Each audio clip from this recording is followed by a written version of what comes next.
Quero convidar vocês a abrirem as suas Bíblias, ou desbloquearem as suas Bíblias, como vocês preferirem. No texto de Atos dos Apóstolos, capítulo 21.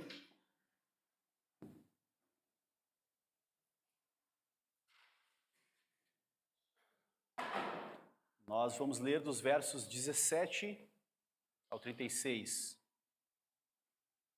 Acompanhe comigo a leitura e escute com fé o que diz a palavra de Deus. Alguns dos discípulos de Cesareia nos acompanharam e nos levaram à casa de Manassón, onde deveríamos ficar. Ele era natural de Chipre e um dos primeiros discípulos. Quando chegamos em Jerusalém, os irmãos nos receberam com alegria.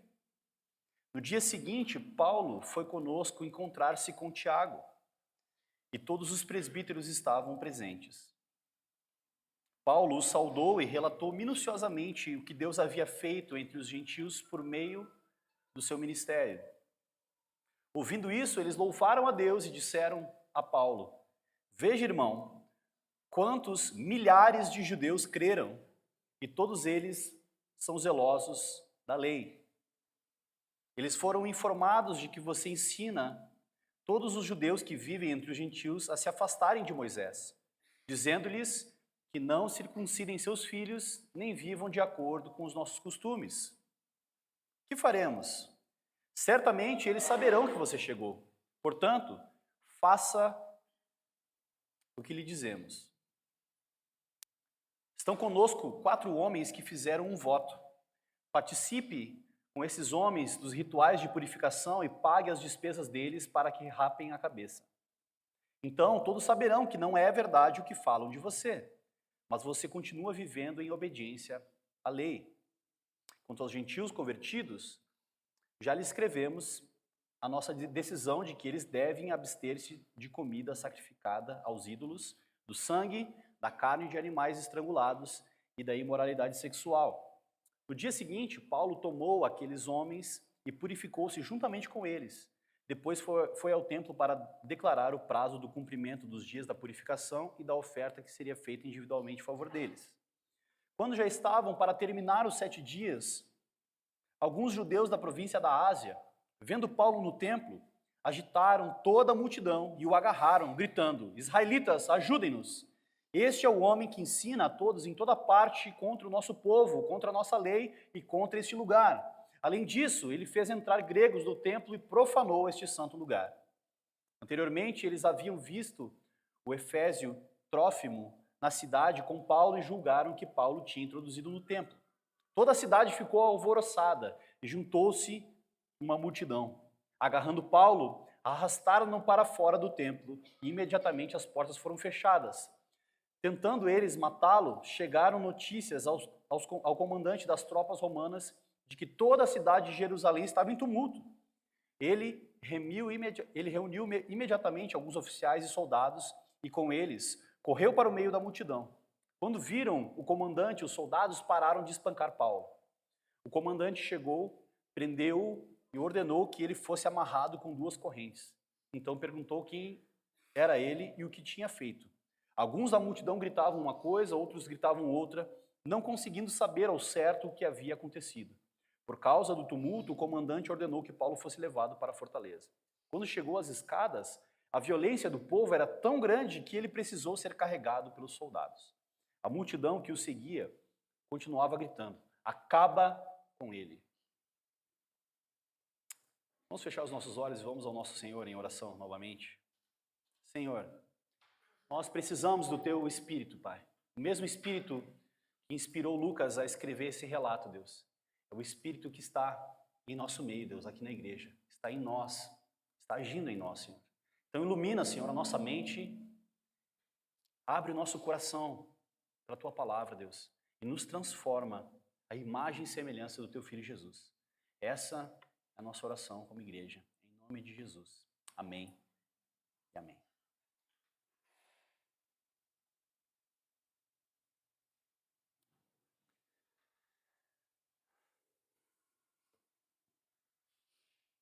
Eu vou fazer uma introdução aqui, depois eu vou voltar para o texto. Logo que eu e a Andressa chegamos em Belo Horizonte, Meu primeiro movimento aqui como pastor foi visitar algumas pessoas, sair com alguns irmãos da igreja para conhecer. E esses irmãos, alguns irmãos nos convidaram para ir, né, ter um momento ali, nos convidaram para ir a um bar à noite. E aí tinha uma musiquinha ao vivo, os petiscos. E passou um pensamento intrusivo na minha cabeça, né? Será pedir uma cerveja para tomar com os irmãos? E aí eu não sabia se esses irmãos eram nazireus ou não. Depois eu vou explicar o que é nazireu. Eu não sabia se eles eram nazireus ou não. Se eles eram adeptos da bebida alcoólica ou não. Né? Se ia causar um problema, uma divisão na igreja, o pastor chegou ontem e já saiu tomando cerveja com os irmãos da igreja. E aí o que eu fiz? Eu pedi conselho a um presbítero da igreja. Rapidamente eu mandei uma mensagem para um dos presbíteros da igreja e perguntei, olha só, será que se eu tomar uma cerveja aqui com os irmãos e tal, vai pegar mal? Como é que vai ser? Como é que é, né, a visão da igreja sobre isso e tal? E ele me respondeu, olha, eu não conheço muito bem esses irmãos, é melhor não. Eu, beleza, pedi uma Coca Zero, ficou tudo bem. Por que eu estou contando essa história? Porque essa história tem a ver com liberdade. A liberdade que o Evangelho nos dá. E Paulo era livre, mas ele estava numa cidade extremamente religiosa, e tinha questões e divisões da igreja que uma atitude diferente dele podia causar um grande problema. E essa mensagem, eu sei que tem algumas pessoas que estão loucas para que Paulo seja preso e vá, né, logo para Roma para a gente terminar o livro de Atos, mas vamos devagar, um pouquinho mais devagar. A gente tem uma boa lição para aprender hoje, antes de Paulo ser preso e tudo mais. Então eu queria focar nesse conselho de Tiago e a gente pode aprender muito sobre liberdade cristã e liberdade do Evangelho a partir dessa passagem. Então Paulo e seus companheiros, voltando para a história, Paulo e seus companheiros chegaram de viagem na cidade de Jerusalém. Paulo já esteve em Jerusalém antes, algumas vezes, se eu não me engano 4 vezes. E assim, nas primeiras vezes Paulo não foi muito bem recebido em Jerusalém. Mas as coisas mudaram. Então, Paulo e seus companheiros chegaram em Jerusalém e encontraram a Tiago. Esse Tiago não é o apóstolo Tiago, porque o apóstolo Tiago, como você sabe, morreu no capítulo 12 de Atos. Foi martirizado. Esse Tiago é o irmão de Jesus. Ele não é apóstolo, mas foi ele que escreveu a carta de Tiago. E ele já tinha escrito essa carta quando Paulo chega em Jerusalém. Depois eu vou explicar melhor. Então, o irmão de Jesus é o escritor da carta de Tiago. Ele não é apóstolo, mas ele é um dos líderes, um dos presbíteros de Jerusalém. A gente viu ao longo dessa série de Atos e dessa minissérie que a gente falou sobre quem governa a igreja, de que havia um movimento em que os apóstolos foram se dispersando por causa da perseguição. E foram, conforme Paulo ia plantando as igrejas, os apóstolos iam também pregando o evangelho, nas cidades e nas igrejas iam se constituindo um conselho de presbíteros. E aqui está claramente no plural. Então, toda vez que a gente vê essa liderança na igreja, a gente vê como uma pluralidade de presbíteros. É importante, assim, eu posso estar chovendo no molhado, mas é importante só para quem não está habituado aqui com a igreja, ou se tem algum visitante, só para a gente deixar claro e alinhar bem nosso pensamento. Aqui na igreja nós temos 4 pastores. A gente tem o Thiago, tem o Jeff, tem o Pedro e tem eu. Eu sirvo como pastor em tempo integral, mas todos nós 4 somos pastores / presbíteros. E por que a gente enfatiza tanto essa questão da pluralidade na liderança? Porque esse é o modelo que nós enxergamos no Novo Testamento. E a gente, como igreja, entende que esse é o modelo desejável para uma igreja e tentamos, como igreja, ter essa pluralidade de presbíteros. Então, uma coisa que é interessante notar aqui, então, que se a gente pegar a carta de Tiago, o livro de Tiago lá no Novo Testamento, ela já tinha sido escrita nessa altura da história, E ela lida, né, o Tiago lida nessa carta, justamente com a questão do legalismo e da salvação por obras, a observância da lei. Ainda havia um legalismo incrustado no coração dos judeus. Havia uma grande questão ali. Então, os judeus eles queriam Jesus e mais alguma coisa. Só Jesus não era suficiente. Eles queriam que as pessoas observassem a lei também. E Paulo, como o doutrinador da igreja, aquele que estava plantando igrejas e ensinando para os gentios, eles queriam que Paulo também ensinasse para os gentios e preservasse ainda os costumes judaicos, a circuncisão e vários outros, a dieta e várias outras coisas da lei, costumes da lei, para preservar talvez assim a identidade do povo judeu e tudo mais. Quando a gente olha para esse legalismo judaico, parece algo tão distante de nós, né? Mas não é. O legalismo, ele é coisa de ser humano. O ser humano gosta de mandar nos outros. O ser humano gosta de mandar nos outros. Isso é coisa do pecado. É o homem se colocando no lugar de Deus. Querendo mandar em alguém. A minha filha de 4 anos, ela adora mandar no Noah. Ali está o pecado estampado. Estampado. Então, o legalismo, ele está aí. No seu coração. Assim que você tiver a oportunidade, vai vir para fora. E está aí. Nós também somos afetados. Então, olhando para essa passagem de ver os judeus querendo impor leis e tudo mais, não é diferente nos dias de hoje. Nos dias de hoje, tem pessoas na igreja que tentam impor para outras Jesus mais alguma coisa. Jesus mais alguma coisa. Quando os critérios do Novo Testamento para a salvação são arrependimento e fé.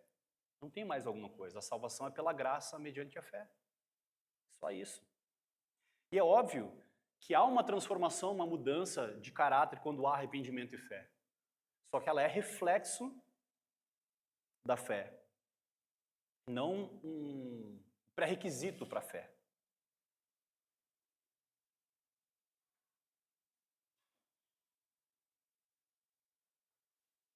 Uma outra informação importante no texto é que nenhum dos apóstolos está mais em Jerusalém. Vocês viram aqui que quando eles chegaram em Jerusalém, eles procuraram Tiago e os presbíteros da cidade.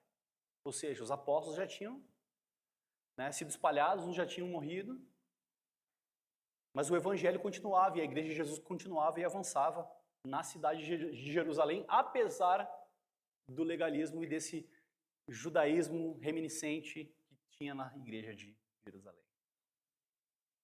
Então, o que restou na igreja de Jerusalém era um colegiado de presbíteros. E o que é espantoso aqui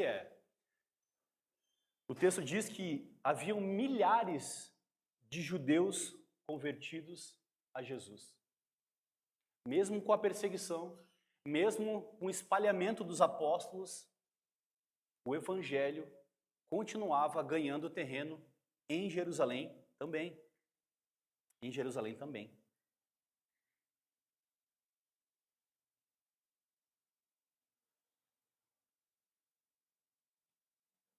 Então, agora no verso 19, acompanha comigo.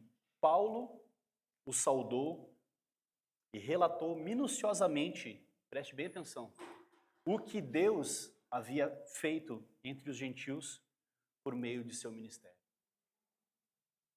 É Deus quem está operando a sua obra através de Paulo, através de Pedro, através da igreja. E aqui o autor colocou as palavras no lugar certo. A glória é de Deus.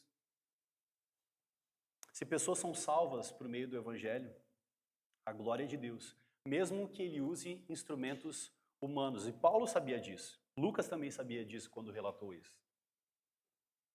Deus havia feito. Paulo o saudou e relatou minuciosamente o que Deus havia feito entre os gentios por meio do seu ministério. Nós não podemos deixar de notar que Paulo relata isso e dá o crédito ao Senhor. Um dos princípios da reforma protestante é o soli deo gloria. É glória somente a Deus. Esse é um dos pilares da igreja protestante, no qual nós confessamos também. A glória é de Deus. Fazemos tudo para a glória de Deus. Vivemos para a glória de Deus. Comemos e bebemos para a glória de Deus. Deixamos de beber para a glória de Deus também. Tudo que fazemos, fazemos para a glória de Deus.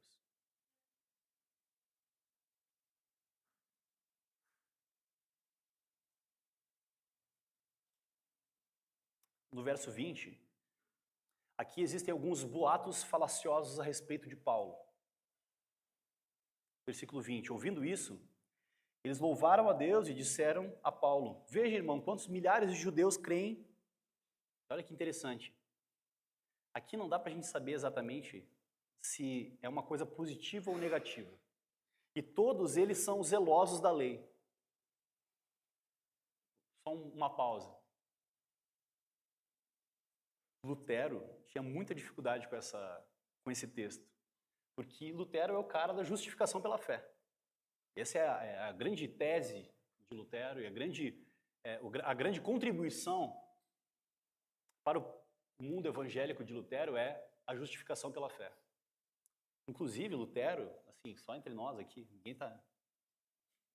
Lutero queria arrancar a carta de Tiago da Bíblia. Sabiam disso? Ele queria, porque parecia, no entendimento dele, que essa carta contrariava os ensinos de Paulo da justificação pela fé. Mas isso não é verdade.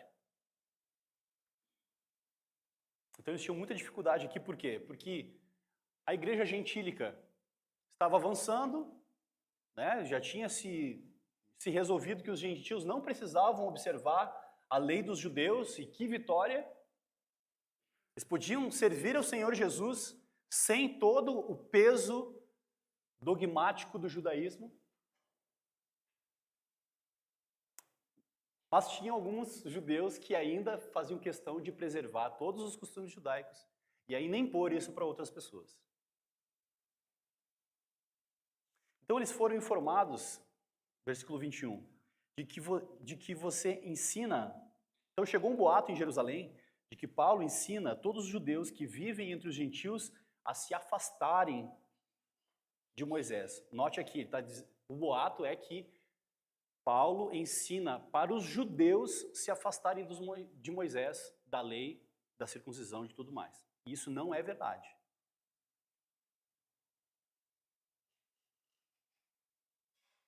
Dizendo-lhes que não circuncidem seus filhos nem vivam de acordo com os nossos costumes. Então estão falando que isso que estão falando sobre Paulo não é verdade.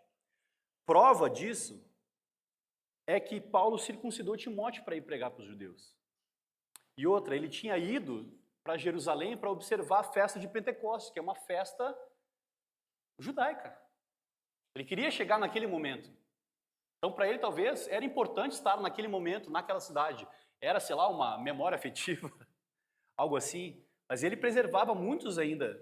Como judeu, ele preservava muitas coisas do judaísmo. A questão toda aqui não é pecado um judeu querer ser judeu e querer observar a lei dos judeus. Ele só não pode querer impor isso para os gentios. Aqui está o ponto. Só que o boato que chegava lá, chegou em Jerusalém, é que Paulo incentivava os judeus que estavam dispersos na Europa a não viverem mais como judeus por causa do evangelho. Isso não é verdade.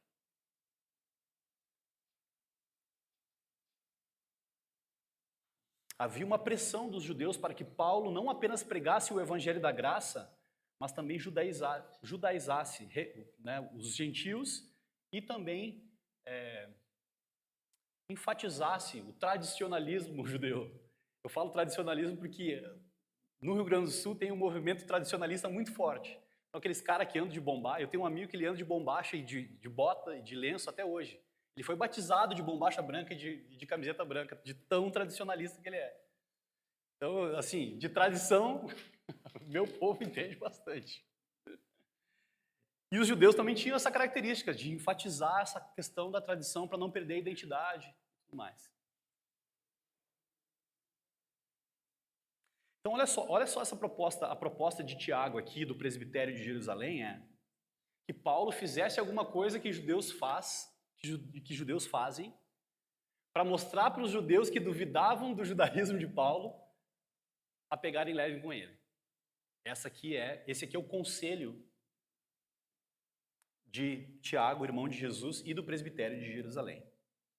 Para aliviar a tensão que a presença de Paulo causava na cidade, Tiago dá um conselho para Paulo. Versículo 22. Que faremos? Certamente eles saberão que você chegou.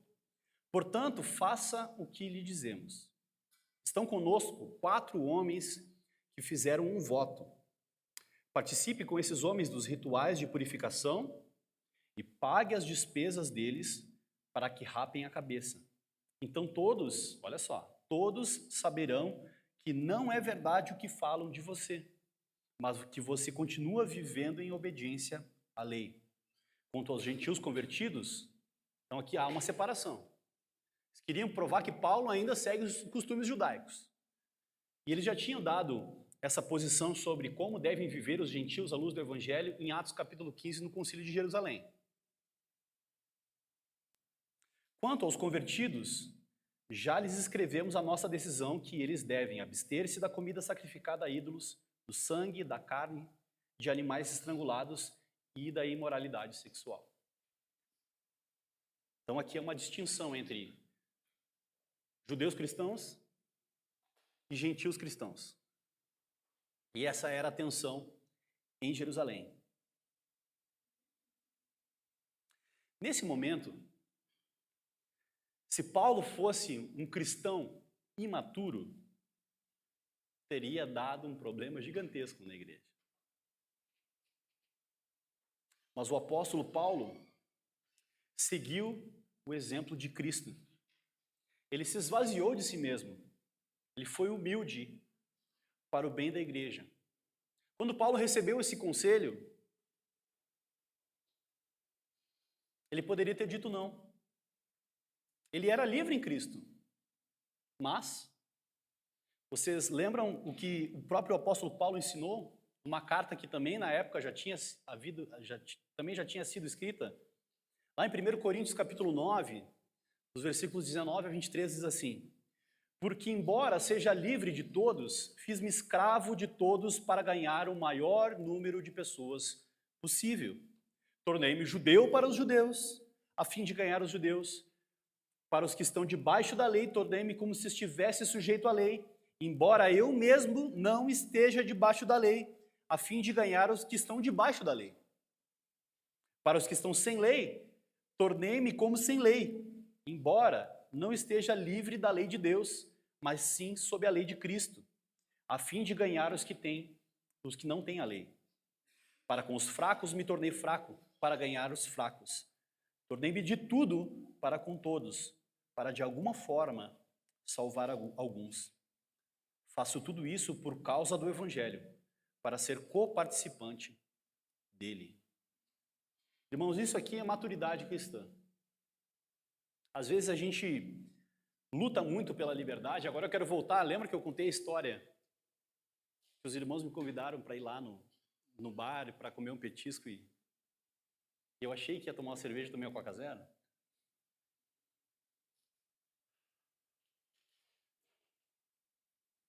Eu poderia ter ignorado o conselho do presbítero que falou para não tomar cerveja e ter tomado uma cerveja. Por quê? Porque na minha consciência, isso não é pecado. Isso não é pecado. Mas, por amor dos irmãos, eu abri mão de uma liberdade que é me dada pelo Evangelho para não perder os irmãos, para não ser pedra de tropeço para esses irmãos. Foi exatamente isso que Paulo estava fazendo aqui. O presbitério de Jerusalém pediu uma coisa meio estranha para Paulo. Aqui, esse voto, queria só explicar de onde é que vem essa ideia do voto e tudo mais. Esse voto está bem descrito em Números capítulo 6, chamado do voto do Nazireu. É um voto de purificação, em que a pessoa se abstém de bebida alcoólica. E eu até lembrei da Bebel quando estava lendo essa passagem, porque até o suco de uva e a fruta da vide também não, a pessoa não pode comer. Está bem descrito lá em Números capítulo 6, depois vocês podem olhar lá. Esse é um voto de purificação.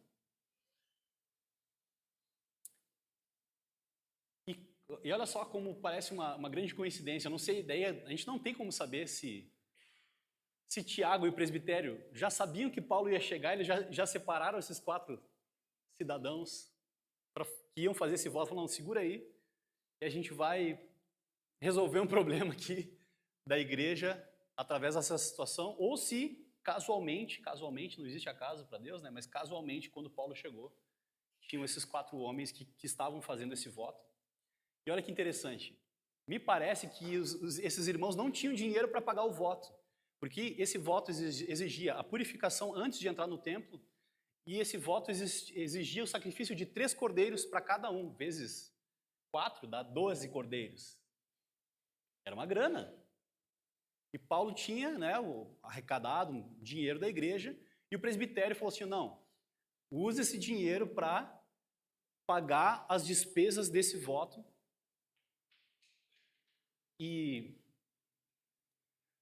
valida esse voto diante do povo lá no templo, e aí o problema vai ser resolvido.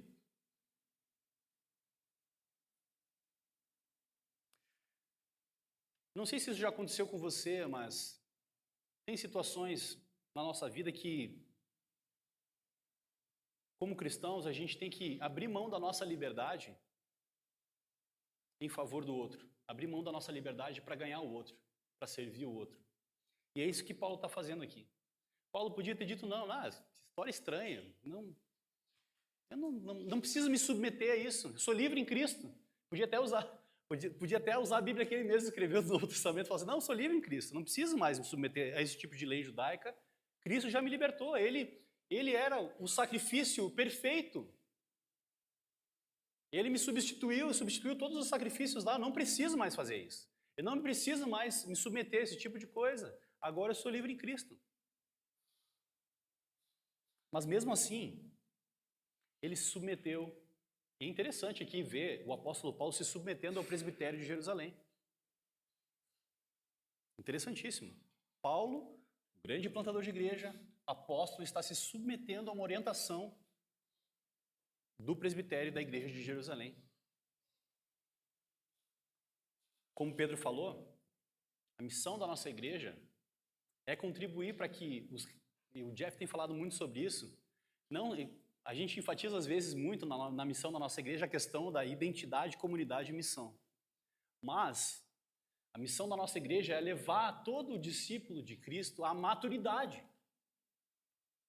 Então, nesse texto aqui, por mais que seja um texto que, lendo corrido assim, a gente possa até achar um pouco estranho, aqui nós temos uma encarnação da doutrina de Paulo. Paulo está encarnando a própria carta de 1 Coríntios. Ele já tinha escrito isso para uma outra igreja. E agora está demonstrando a mesma atitude de Cristo em esvaziar-se, em ser humilde, em se submeter. Paulo está fazendo isso diante da igreja de Jerusalém, para o bem da igreja e para levar os cristãos à maturidade cristã.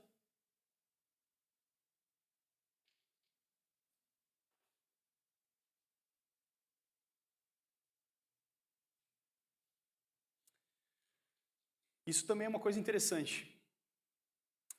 Uma das grandes barreiras para as pessoas chegarem ao Evangelho hoje é a questão da coerência entre a mensagem e a vida. Essa é uma grande questão. E aqui nós vemos Paulo sendo um modelo para nós, um modelo de maturidade cristã, um modelo de como nós podemos viver uma vida cristã coerente.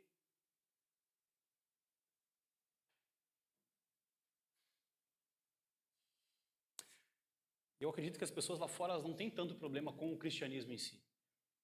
Mas elas têm mais problema com a incoerência entre a mensagem da igreja e a vida da igreja.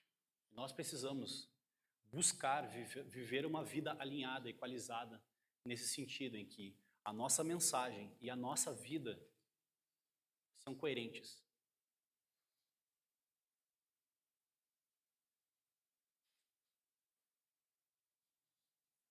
A minha pergunta aqui é: você tem buscado viver à luz do que crê? Quando você olha para a Bíblia, você lê a sua Bíblia, você vê essa progressão de caráter não como um pré-requisito para a salvação, porque você já é salvo em Cristo. Você cristão que se arrependeu dos seus pecados e creu em Jesus, você já é salvo. A sua salvação está garantida nas mãos de Jesus. Como diz aquele hino bonito, ninguém pode arrancar das mãos de Jesus. Ninguém pode nos arrancar da mão de Jesus. Agora, a salvação não acaba ali. Nós somos salvos. Mas nós fomos salvos para nos transformarmos na imagem e semelhança de Jesus Cristo. Nós temos progredido e avançado no nosso caráter cristão? Vou tentar me fazer entender de outra maneira. A gente tem que tentar puxar a nossa régua de vida na medida em que nós conhecemos o Senhor. Porque é possível. É possível que uma pessoa conheça muito de Bíblia, conheça muito a Deus, mas ela é incoerente, ela está muito aquém daquilo que ela sabe sobre Deus, sobre o Evangelho, sobre vida cristã, tudo mais. Então a gente precisa fazer esse exercício de colocar diante de nós aquilo que nós sabemos a respeito de Deus, sobre o caráter cristão, e buscar viver à luz disso. Assim como Paulo, Deus nos chama a viver com coerência de maneira autêntica a nossa fé. Ainda sobre liberdade, Paulo está usando então aqui a sua liberdade para se submeter à igreja de Jerusalém. Está usando aqui a sua liberdade, a liberdade que ele ganhou, para não usar a liberdade dele em prol de si mesmo, mas em prol do outro. Muitas pessoas pensam que liberdade, eu acho que quando eu era jovem eu pensava bem assim, liberdade é poder fazer tudo aquilo que eu quero. Liberdade é poder fazer tudo aquilo que eu quero. Mas a liberdade cristã é a liberdade de não fazer algo, de não ser mais escravo de alguma coisa. Nada deve nos escravizar, nem mesmo a liberdade. Não sei se dá para entender muito bem essa frase, mas na minha cabeça só faz sentido. Nada deve nos escravizar, nem a liberdade. Essa possibilidade de nós usarmos a liberdade para qualquer coisa. Isso que eu estou querendo dizer. Nós somos livres, mas a liberdade não nos escraviza. E eu queria contar aqui um outro caso para ilustrar isso aqui. Quando eu era adolescente e jovem, eu saí da igreja. Um dos motivos de eu ter saído da igreja é porque, entre aspas, tá? A igreja não me aceitava como eu era, eu tinha muita dificuldade. Eu parecia o Chorão do Charlie Brown Jr., nas calças caindo, skate na igreja. Então, assim, eu também não era uma pessoa muito fácil de ser aceita na igreja.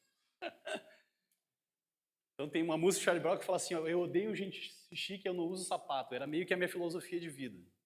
Era, tá, irmãos? Eu já mudei, faz muitos anos atrás isso. Então, olha só. E anos depois, então, eu saí da igreja, fui viver minha vida no mundo e tal, quebrei a cara, sofri e tal. Aí eu voltei para a igreja. E aí começam os desafios de submissão. Porque eu sempre tive dificuldade com submissão. Sempre. Aí eu me converti, aí fui trabalhar na igreja com meu pai, aí, né, conheci a Andressa, uma história que você já conhece, já contei. E aí eu era líder de jovens da igreja, tocava no louvor da igreja, e aí, do nada, teve um dia que meu pai virou para mim e falou assim, ó, domingo de ceia agora o pessoal usa roupa social, vende roupa social. O quê? Como assim? Do nada, sem nenhum aviso prévio. Domingo que vem é ceia, vende roupa social. Como assim? Peraí. Convidei todos os meus amigos para vir nessa igreja porque eu achei que não precisava usar gravata, nem fatiota, nem nada, né, nem roupa social. E como é que eu vou explicar? Como é que eu vou me explicar agora esse negócio, esse evangelho de liberdade que eu preguei para todo mundo agora e tem os jovens na igreja, agora eu vou aparecer de roupa social na igreja? Como assim? Confesso que inicialmente tive dificuldade de entender aquilo, de entender aquele pedido. Mas aí o Espírito Santo falou no meu coração que a minha dificuldade justamente era de submissão. E que meu pai não estava pedindo algo demasiadamente difícil para mim. Era um teste de submissão. Aí eu reuni o pessoal da banda e falei assim, ó, você sabe aquela banda indie chamada The Hives? Que é uma imitação dos Beatles, só que um pouco mais pesado. Então todo mundo vestido de Beatles na época do Iê, todo mundo de terninho, e a gente vai para a ceia do Senhor no domingo, todo mundo de roupa social. Todo mundo comprou a ideia, a gente obedeceu a orientação do nosso pastor, a gente passou até a gostar de usar o terninho depois. Ou seja, não vou entrar na questão se era certo, se o pastor podia, não podia, não era isso. A questão é, a maturidade cristã nos leva a ter a possibilidade de usar a nossa liberdade em prol do outro, não em prol de si mesmo. Eu poderia virar para o meu pai e falar assim, ó, mas isso que tu está me pedindo é absurdo. Eu não preciso me submeter a isso, porque isso não é bíblico. Onde é que está? Qual é o livro da Bíblia que tem que usar agora a roupa social na ceia? Aonde? Mas não, ao invés de criar esse problema, eu abri mão de uma liberdade para ser um exemplo de fé cristã. E isso abençoou a igreja. E isso foi uma bênção realmente. Naquele momento foi um ensino para os jovens da igreja e tudo mais. Então é só uma ilustração assim prática de como e assim meus irmãos, me perdoem, não estou aqui assim querendo pagar de supersão todo dia. Tem muita coisa para melhorar. É só uma ilustração para ajudar os irmãos a entenderem que pode haver momentos na vida que você vai precisar abrir mão da sua liberdade para servir o outro, para amar o outro, para ganhar o outro. Isso é maturidade cristã e é isso que Paulo está fazendo aqui nesse capítulo. É isso que a gente está aprendendo hoje com Paulo.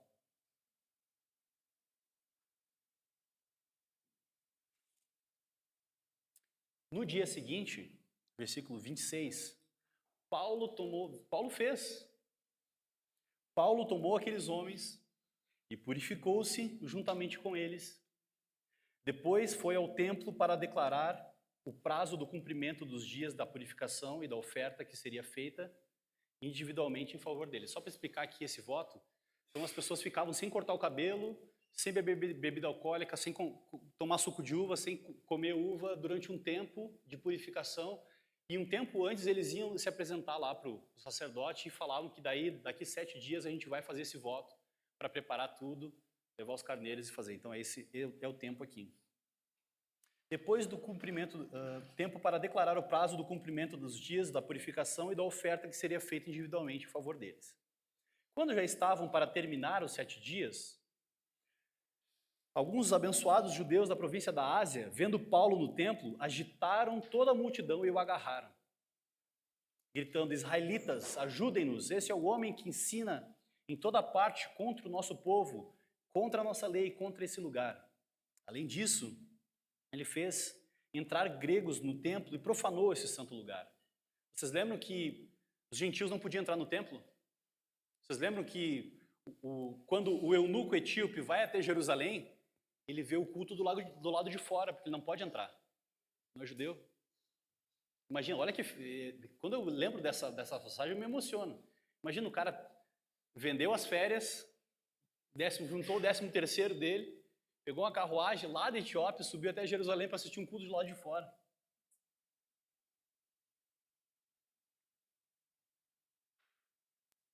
Então toda a cidade ficou alvoroçada, versículo 30, e juntou-se uma multidão. Agarrando Paulo, arrastaram-no para fora do templo e imediatamente as portas se fecharam. Então, o templo era meio que como se fosse uma embaixada. Se Paulo ficasse lá dentro, eles não iam matar Paulo. Então, eles arrastaram para fora da embaixada, fecharam as portas e ó. Eu não sei se tem essa gíria aqui, mas bater o brim de Paulo. Conhece essa gíria? Será que é só no sul? Ó, calça jeans, sabe que é brim, né? Bater o brim é desgastar a calça. Vocês aprenderam uma gíria nova. Grande edificação. Espero que não seja isso que vocês gravem nessa mensagem. Então, assim, lá em Jerusalém tinha uma torre, que era como se fosse uma torre de vigia. Então, os guardas romanos eram responsáveis por manter a ordem na cidade. Então, eles viram que tinha um alvoroço, mais uma gíria gaúcha, um furdunço acontecendo lá, naquele lugar. E aí deu correria, como diz. Eles foram lá para resgatar Paulo. Então, aqui algumas coisas sobre essa passagem. Alguns detalhes da denúncia, né? Então, eram os judeus que vinham da província da Ásia, provavelmente da cidade de Éfeso e tal. E a ação, eles viram Paulo no templo, indignados, alvoroçaram a multidão, acusando de blasfêmia e de profanar o templo. As acusações eram: Paulo ensinava contra o povo de Israel, ensinava contra a lei mosaica, ensinava contra o templo de Jerusalém, e ele havia introduzido gregos, gentios, no templo, profanando o lugar sagrado. E isso não era verdade. Era uma acusação mentirosa. Aqui a gente tem uma outra lição. Tem uma outra lição importante aqui. Pô, a gente acabou de ver aqui a humildade de Paulo. Paulo foi lá, submeteu o presbitério, foi lá fazer o voto, fez tudo certinho conforme tinha sido orientado pelo presbitério. E o que aconteceu? Deu errado. Os caras pegaram Paulo, acusando falsamente.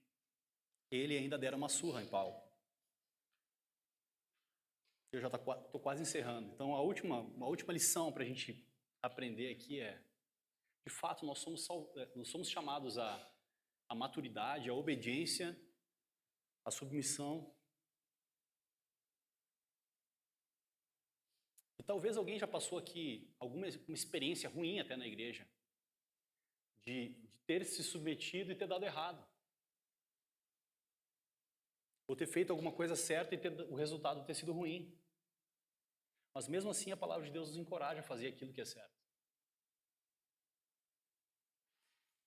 E como nós vivemos num mundo caído, quebrado pelo pecado, nem sempre quando fazemos as coisas certas, dá tudo certo. Paulo se submeteu ao conselho de Tiago, mesmo não precisando, tinha tudo para dar certo, mas por causa da maldade do homem, o desfecho foi diferente do esperado.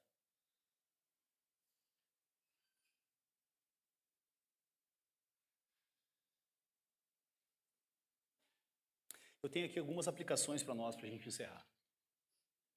Eu vou deixar essa pausa dramática aqui agora, porque na semana que vem, o Pedro vai pregar e ele vai ensinar sobre a prisão de Paulo e o discurso de Paulo, e como Paulo dá o seu testemunho e prega também a mensagem. Então eu vou deixar essa como se fosse novela da Globo, sabe?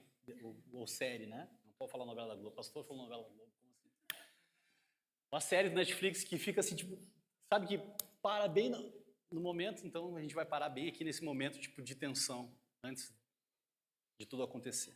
Mas eu tenho aqui 3 aplicações para a gente pensar a respeito desse texto. Como eu falei, não é um texto muito fácil de se pregar, esse texto. O que tem a ver o voto de Nazireu, Paulo, tudo mais e tal? Eu tentei da melhor maneira possível explicar esse texto e aplicar para o nosso contexto hoje. Eu tenho aqui algumas aplicações. Primeiro, o legalismo não é uma exclusividade dos judeus.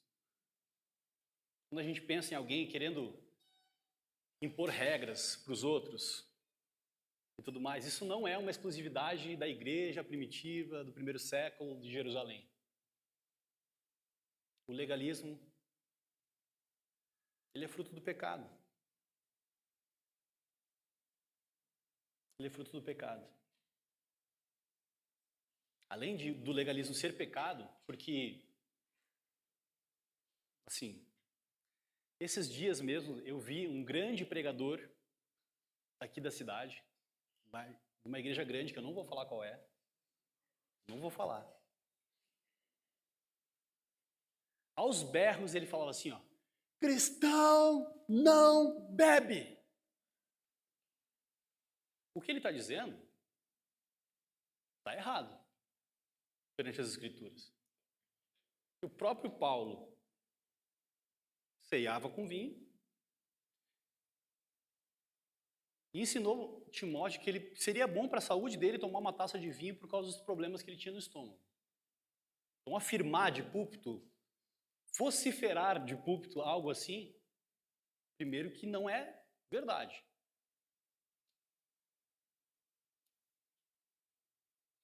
E outra, isso causa uma divisão na igreja. Nós, como pastores, somos chamados a ensinar a palavra de Deus. A ensinar as pessoas a viver um cristianismo autêntico, mas real. Não é isso que a Bíblia ensina. O que eu estou querendo dizer com isso? Aplicando o conceito de liberdade que a gente aprendeu hoje. Isso não quer dizer que a gente pode sair aqui fazendo festa e todo mundo se embebedando. Não é isso. Não é isso. E quando necessário, nós podemos abrir mão da nossa liberdade de consumir bebida alcoólica para ganhar alguém. Dependendo do contexto, é bom que a pessoa não ingira bebida alcoólica. Mas, sempre no meio da igreja, vão ter pessoas legalistas. Tentando impor regras que nem a Bíblia impõe para nós. Mas as suas preferências. E a questão é, as nossas preferências não podem se tornar a lei de Jesus. A gente não pode doutrinar as pessoas baseado nas nossas preferências, naquilo que a gente acha que é certo.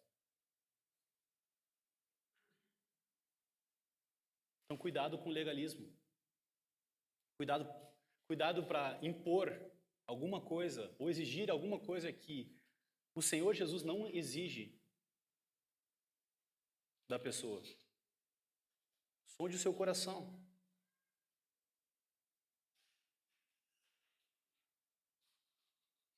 Segunda aplicação. Um cristão maduro sabe usar a sua liberdade para buscar a unidade e não a autonomia. Vou repetir. Um cristão maduro sabe usar a sua liberdade para buscar a unidade e não a autonomia. Foi isso que Paulo fez. Usou a sua liberdade para buscar unidade na igreja e não autonomia. Toda vez que o ser humano busca por autonomia desde o Éden, dá problema. Dá problema. Então, por isso que o reino de Deus ele é coletivo. A igreja é uma imagem de algo que é coletivo. E a harmonia, o amor e o bom convívio entre nós expressam a unidade da Trindade. Então, dentro disso, nós podemos usar a nossa liberdade para buscar unidade, ao invés de autonomia. Terceiro, na vida cristã é possível que nós façamos as coisas certas e as coisas deem errado. Mesmo assim, nós devemos imitar o exemplo de Cristo, que mesmo não tendo pecado, sofreu injustiça e a morte pelos pecadores. O cristão é aquele que sofre o dano. Esse é um diferencial para nós. A gente não paga as coisas na mesma moeda. A gente não dá o troco.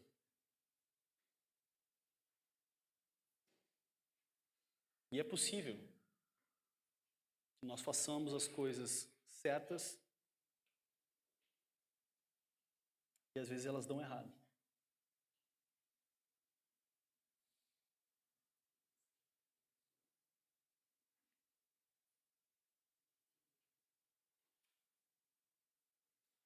Para encerrar,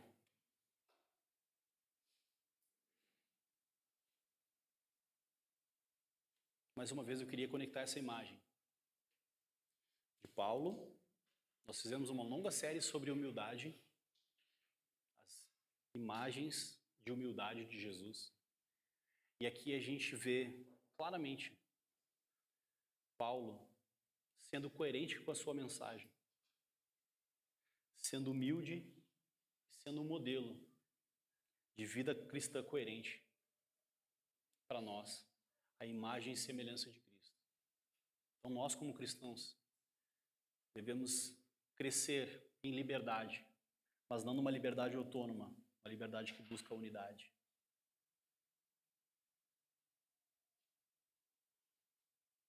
Vamos orar?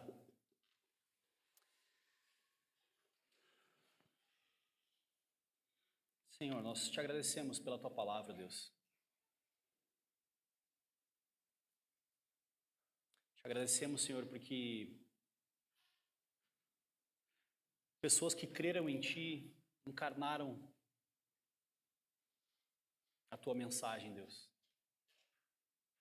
Uma mensagem de sacrifício, de obediência,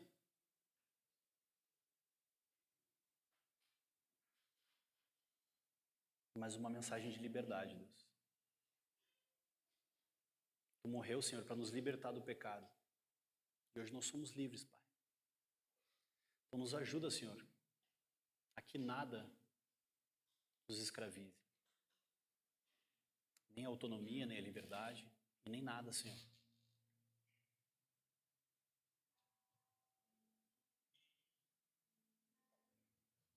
Nos ajuda, Senhor, a ser como teu filho, Deus, que foi obediente em tudo, Deus. Nos transforma através do teu evangelho, Senhor. O evangelho da graça, Senhor. A imagem e semelhança do teu filho, Senhor. Para que o mundo seja testemunha, Deus, de que o evangelho é verdadeiro, Pai. Porque ele se faz verdadeiro, Senhor, na vida da tua igreja, Pai.